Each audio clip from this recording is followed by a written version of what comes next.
Namashivaya, my dear children. You all are looking very cute today. Wearing different colors of dresses. Some is blue, some is green, some is orange. Different varieties of colors are there. Today we have enough colors. By mixing 2 or 3 colors, we can make another one. Have you all know? And have you ever wondered how all these colors are made?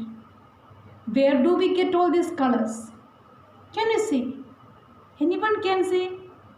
Yes, all these colors are synthetic colors. They are made from chemicals. These colors are synthetic colors made from chemicals. But during the 18th and 19th centuries, such synthetic colors are not at all available in our country. So, the cloth manufacturers of that time depends on natural colors to dye the clothes. To dye the cloth means to color the clothes. During the 18th century, India produced a kind of print called the Kalamkari print.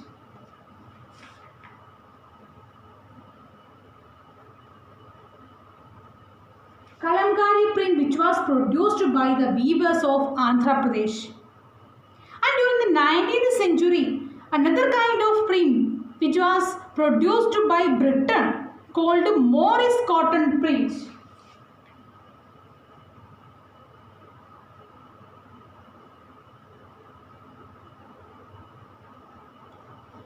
This Morris cotton print, which was designed and produced by William Morris, who was a famous poet and artist of Britain during the 19th century.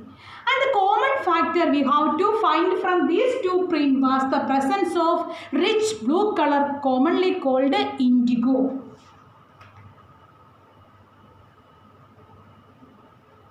And the indigo was our topic today, indigo. Can you say what is indigo? Indigo is a kind of plant which produces rich blue color. Indigo is a plant which produces rich blue color, and India was the major supplier of indigo to the European countries during the 18th and 19th centuries. Indigo was a tropical crop. You know, Tropic of Cancer and Tropic of Capricorn, and this Tropic of Cancer is passing through the middle of the country. All these studied in our earlier classes. So, indigo was a tropical crop. And India supplied indigo to the world market, and which was used by the cloth manufacturers of France, Italy, Britain, etc. However, the supply of indigo was very less and the demand was very high. Normally we know that the price will rise. Indian indigo supplied to the world market was very less and the demand was very high. Normally the price of indigo rise up. So many of the cloth manufacturers of European countries, they depend on another kind of plant called woad.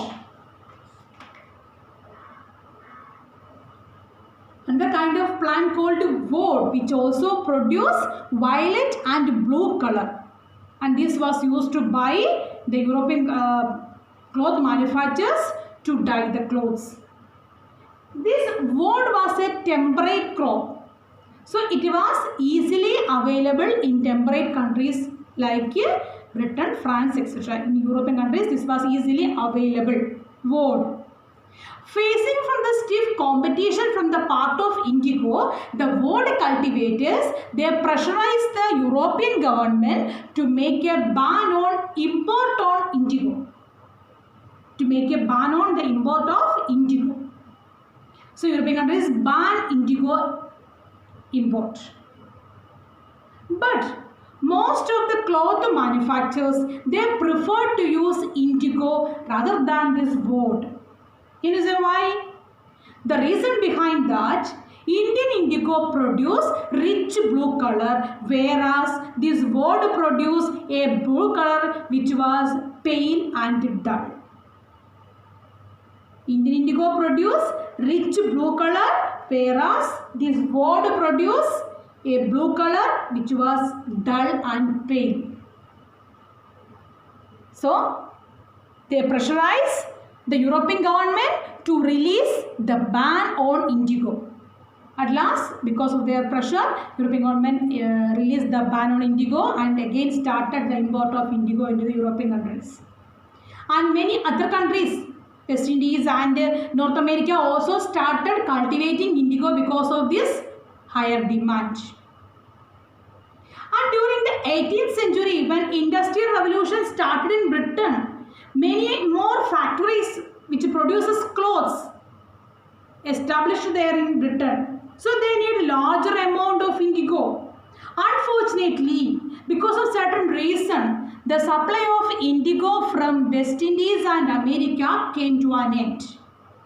So the cloth manufacturers of European countries, they looked for another source of indigo. They looked to India. India was the next supplier of indigo. They looked to India. So the British East India Company, which was already established in India at that time, started many ways to expand the cultivation of indigo. At that time, Bengal was the major cultivator of indigo.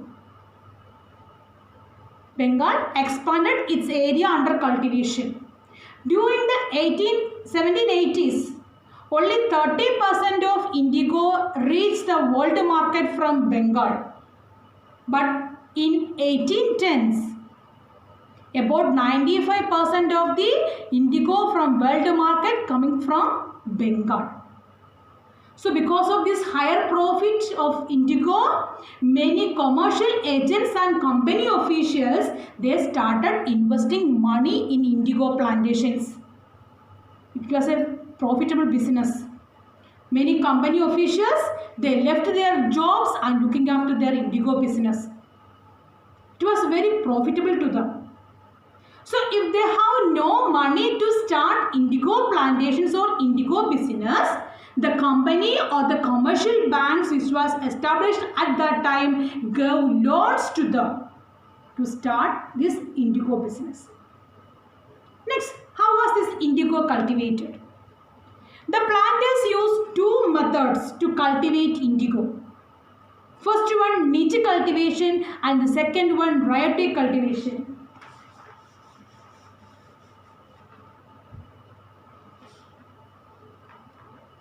Niche cultivation and ryotic cultivation.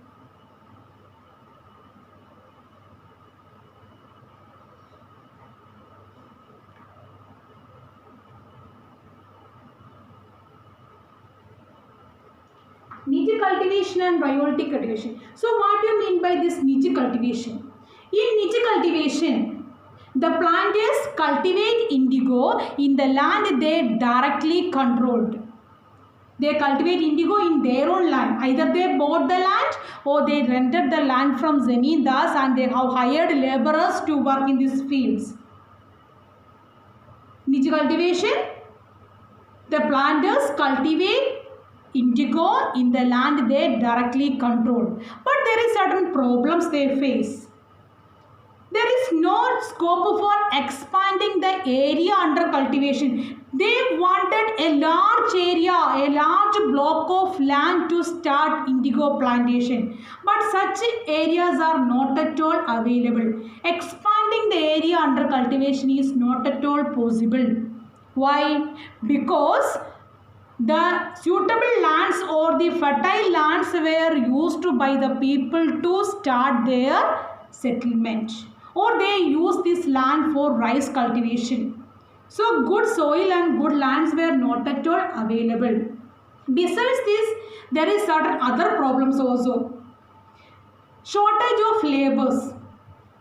The labor was not at all available for this indigo plantation because most of the laborers are busy with the rice cultivation at that time. And there is shortage of bullocks and ploughs to make the field ready for cultivation. These are all used by the peasants for their rice cultivation.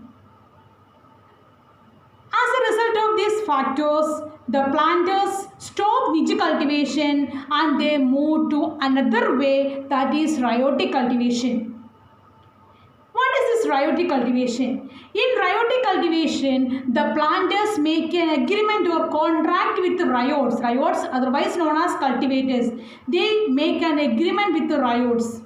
And those who make this agreement get a loan or cash advance from the planters with a small rate of interest. By using this loan, they can make the land ready for cultivation, and the seed and drill were provided by these planters. After delivery of these products or harvest to the planters, another loan was given by them. So the cycle of loan never came to an end. In the beginning, tempted by the cultivators, they were ready to start this royalty cultivation, but later they know that it was a harsh system. So they never ready to continue the system because the cycle of loan never came to an end. Besides this indigo should be cultivated in fertile soil, which was already used to by the peasants to cultivate rice. And another reason, the indigo had deep roots which exhaust the soil. Once the indigo is cultivated in a soil, that soil never used to cultivate rice again. So fertility of the soil will deteriorate.